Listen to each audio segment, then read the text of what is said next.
Hello, this is Doug Morse from Morse Brothers Studios. I'm here today to talk a little bit about my photo book that I just recently completed with Blurb.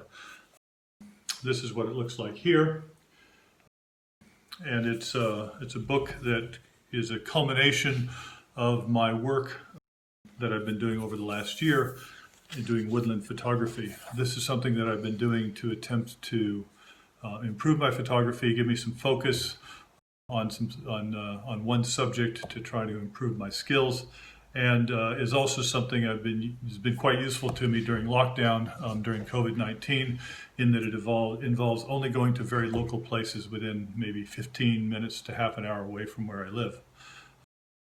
I'm fortunate in Cambridgeshire in the United Kingdom that there are these 3 local woodlands. They're not terribly big, but they are large enough to be interesting, and you can spend quite a bit of time looking around them. And each one has a unique and varied personality.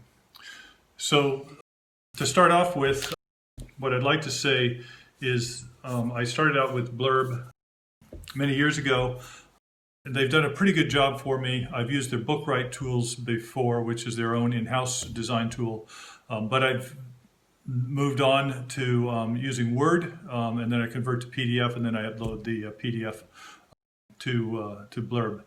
This works pretty well. It's a bit fidgety, but once you figure out how to do it, you can upload things tons and tons of times, and eventually you get something that looks pretty good. I like to use Word because I use a lot of words within this book. It's not just a photo book, which a lot of people are doing, which is just a collection of photographs. I've actually tried to organize this as kind of a commercial style photo book. It's not really commercial, but in that same style. So I have the title page here. The format here is 13 by 11. This is the largest landscape style book that they have. It is expensive. It's $150 just for one copy. And then there's about another, $10, $15 shipping on top of that because they insist on using Federal Express. Anyway, it has a spine to it, and you can print that. You have to work out those dimensions. They help you out with that. And then I've got a back and a little bit of a background on it. Once again, kind of mimicking a commercial landscape photography book. So let's go through this. And so I start out with this. The default is a gray page. You can actually pay more money for charcoal gray, black, or white, I think. I'm not sure why I do that, but I think it depends on what your style is in terms of how you do that. I have a very simple title page here. I've used this Title 3 wood lens just as something that's a little bit clever looking in that there's 3 woodlands and there's 3 words. I then have my copyright page, the author, and then what I tend to do with my self-published books is I try to keep different editions here so I can keep track of what I've done, perhaps what I've sent out to whom. This one is my proof edition right now, and unfortunately with Blurb, you spend $150 just to get the proof. But the proof's pretty good in this case. My photo credits, and then I've got this little imprint that I've created, which is called Buddy Bear Publishing, which is a joke that I have with my son, and my son and I have going back some ways. So that's it, and it's a difficult to see, very low resolution digital picture of a bear that we saw together in British Columbia. As a dedication to all the efforts to preserve our wild places, large and small, just because I'm happy that somebody's gone to the effort of preserving these places, amongst others. Then I move on to the beginning of the book. So, as I said, this book has got text and pictures in it. It's mostly pictures. It's 90 pages, but it's got some text. And what I'm trying to do in this is I'm trying to set about creating a context for the book. And I do that in a number of different layers. One is kind of how I got into this and a little bit of description about the woodlands. I've got a map here that I found from 1864 that shows the woodlands, Monk's Wood, Home Fen, and Wood Walton Fen, located basically on the map to give it some context in around the town of Huntington. So I've got this section there, I give a bit of history here, so that's another context. The context here is woodlands in England, so to give an idea of what that means. It has a legal and very specific meaning over time, and I've done just a small bit of research on that. And then I go and I talk about the history of each section, just stuff that I've looked up on the web, but something to give, once again, an understanding of each of these different places and why they are different from each other. I talk about Home Fen here next, and then I talk about Wood Walton Fen. They are very different looking places. So despite being probably 15 or 20 minutes away from each other, they are very different places, and their history is part of the reason for that. So that helps to give a context for understanding what we're looking at there. Then I give a little more personal insight. I talk about the seasons and as I've seen them pass. The beauty of going on a project for a year in a landscape sense is that, and covering just a very small area, is that you get to see changes that happen. So I try to reflect some of what I've observed and my feelings about that within this. I've also gone and selected photos that didn't make the cut for the book itself to keep it interesting and give it, once again, keep the context in place. Then I go into the main photo section. And the main photo section here, basically 3 sections. So we'll start with Monk's Wood. And I'll say, first of all, with respect to blurb and the quality that I've seen here, I was a bit apprehensive about black and white photographs. I did a very small proof book on a smaller format. It had a slightly green cast to it under certain light, but not under all light. And so I was a bit worried about that. There's a reputation with HP Indigo printers that they can produce a bit of a color cast. This particular printing, fantastic job. The colors are very neutral blacks. They're neither warm nor terribly cold, and they don't have any color cast to them. So I'm quite pleased with them. You'll see in a little bit, some of the highlights are a bit blown and some of the shadows seem to block a little bit. But printing is not as good as what you see on the screen. You cannot get as wide a color gamut as you have on the screen. So you can expect that there will be some slight compression of tones, and I find generally that shadows can be blocked a bit, and you might have to pre-process a bit if you're concerned about that. But these black and white photos here, they came out very nicely. One of the things I learned about using Word is that Word defaults to 220 ppi for all images, and unfortunately when I submitted this, I hadn't learned that yet, and so these are all at 220 ppi. I cannot say that I can tell the difference. They're still very crisp and sharp. You have to go into the options menu under Advanced in Word, and then you can get the kind of the high definition view version, which defaults everything to 330 ppi, which I would recommend, obviously. But in any case, a small mistake on my part, but it doesn't seem to have impacted the photos one little bit here. Here's some color photos. Now these are both, they look very bright and saturated. These were done in Velvia. They are very bright and saturated colors.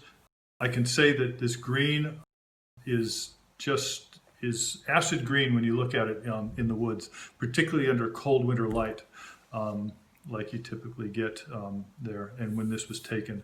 So the colors are very vibrant. These reds, these yellows are really spot on, I think. Slightly blown out a little bit here, a little lacking in detail in these yellow sections, but really, really very accurate compared to what I saw. So I'm quite pleased with how these turned out. Won't comment about every photo, but I can say that, for instance, here I see the colors are exactly what I would expect here. There may be a little lack of detail, as I say, in the shadows back here, but nothing, for instance, in this photo that really matters. You can still see fence posts at the end of the pasture here, just not a lot of tree detail, but really that's not really important in this photo. Once again, black and whites. They come in very nicely here. These were processed to not be completely black, and you can see that they have a bit of grayscale to them. These are, once again, very good. I did do some pages with black only because I think it helps the photo pop a little bit, and it works out pretty well there. Once again, these colors I find to be quite accurate. And so these photos are all look pretty darn close to what I would expect to see when I look at it on the screen. So that's been pretty good there. This is Wood Walton Fen. This is one photo, black and white photo, that I think the darks are a bit darker than I recall. Still, it's an effective photo. I really like the way this willow tree bent over in this arc with these radiating branches coming out of it. These photos came out nice. There's a delicacy of tone here, and you can see the rich textures and tones in these photos. So I'm really pleased with this. This is I think this is the premium luster. So this is kind of in the mid-range of their paper selection types. They can go I think a step beyond this. They call Mohawk, I think. And then there's the kind of standard paper, which is a bit lighter weight. So I went kind of in the middle. And I have to say it's a pretty good choice. It's a luster finish. I don't like gloss. That's a personal choice, obviously. Here we can see lots of detail. These thin branches, these two leaves, the color all looks quite good. Once again, the black and whites come in very nicely here. This is one photo that I'm a little disappointed in. I need to investigate this. For some reason, the highlights seem to be a bit blown out in this section, kind of lacking detail. It's just got a harshness to it that I didn't want. But that's one of the few. That's probably the worst photo that's in this batch in terms of how they got printed. The rest of these colors are good. This topographical birch is one of my favorite photos.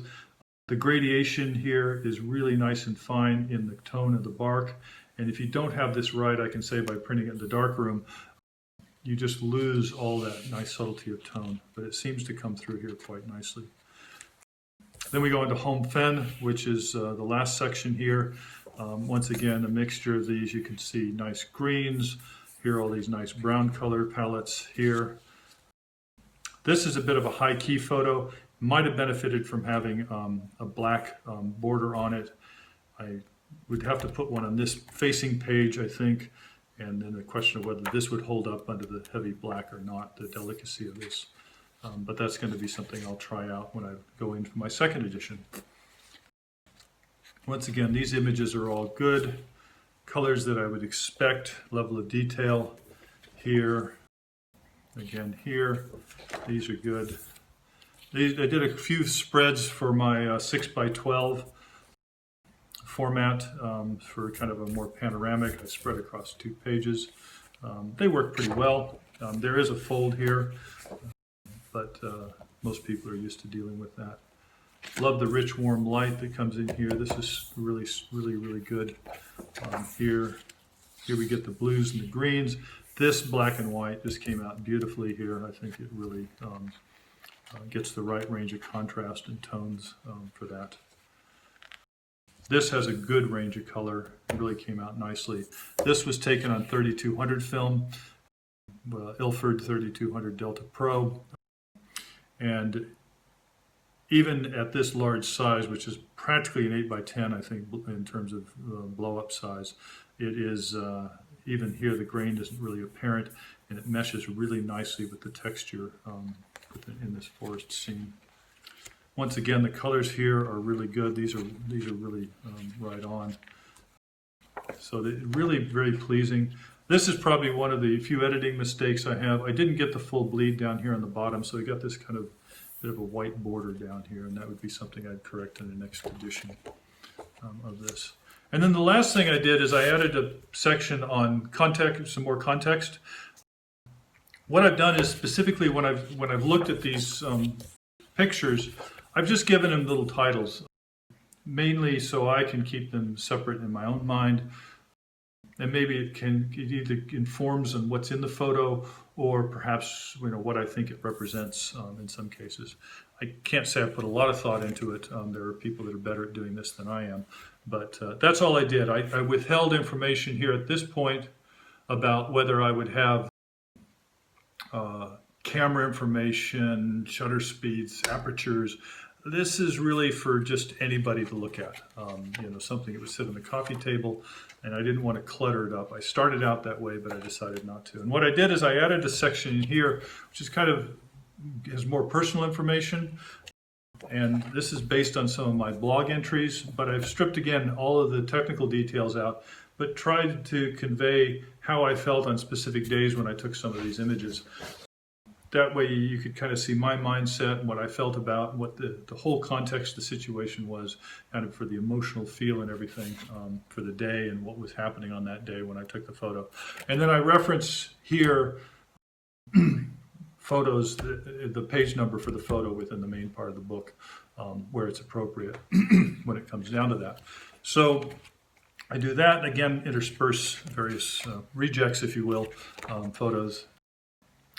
And just a few random entries, mostly in the fall. And the reason for that is I didn't think to do this kind of diary stuff until I got well into the latter part of the year. But nonetheless, the idea is, once again, layers of context to try and help people integrate and understand the photos and what went there. I put it in the back in case people aren't interested in all of this as well. And then finally, as we get on to near 90 pages of this, a little biography for anybody that's interested. And then I get a little more information here. So I reference the name of the photo here, the camera I took it on. Usually it's either my Intrepid 4x5 or a Mamiya 645, and then the film that I took it on. So if you're a bit nerdy about this and you want to know a little bit more about how that was taken, there's some information here in the back. Not comprehensive, but enough for the curious to perhaps be satisfied. Anyway, and that's the total book. I've been very pleased with it. Is it worth $150? Well, it depends on if you've got $150 to spend on something like this, I suppose. I think it's done a really nice job. I did do a smaller version of this at Lulu Publishing. I think that one cost me just less than $20 to publish. But it's a smaller set. I think it's, I want to say, 11 by something, 11 by 7, something like that. A smaller landscape. I shrunk everything down, but it's a much cheaper format. And I also did it in paperback. So I'm kind of looking to see, okay, this is the best that I can get money-wise, or one of the best that I can get money-wise. But then what can I get if I don't want to spend any money at all, or very little money?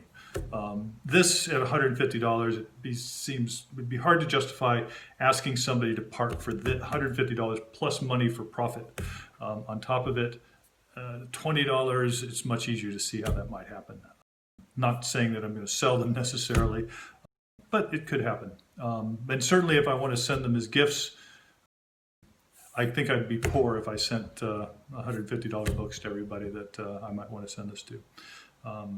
So that's the reason. And when I come back, when I get that book back, then I'll come back with a kind of a similar review of that so that everybody can experience it. But anyway, thank you very much. Do appreciate your attention, and hopefully you'll catch me on the next one.